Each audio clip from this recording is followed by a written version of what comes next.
আজকে আমি আপনাদের শেখাতে চলেছি ফোরআর্ম এক্স-রে কিভাবে করা হয়। ধাপে ধাপে আমি সব কিছু দেখাবো। Step 1, machine setup. X-ray machine চালু করুন।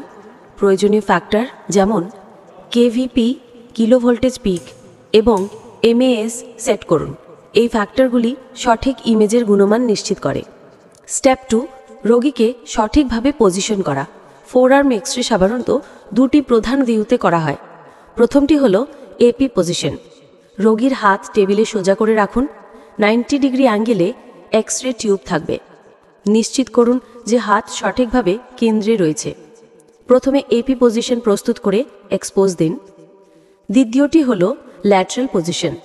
রোগীর হাত বাঁকা করে এমনভাবে রাখুন যাতে সঠিক প্রজেকশন পাওয়া যায়। 90 ডিগ্রি অ্যাঙ্গেলে এক্স-রে টিউব থাকবে।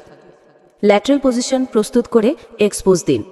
Step 3, image processing. এক্সপোজ দেওয়ার পর কম্পিউটারে রোগীর আইডি বা পেশেন্ট আইডি দিন। সিআর ক্যাসেট বা ডিআর প্লেট সাবধানে স্ক্যানিং মেশিনে প্রবেশ করিয়ে স্ক্যান করুন। স্ক্যান করা ছবিটি প্রিন্ট আউট করে রিপোর্টিংয়ের জন্য প্রস্তুত করুন। আপনি যদি এক্স-রে কীভাবে করা হয় শিখতে চান তাহলে চ্যানেলটি সাবস্ক্রাইব করে রাখুন।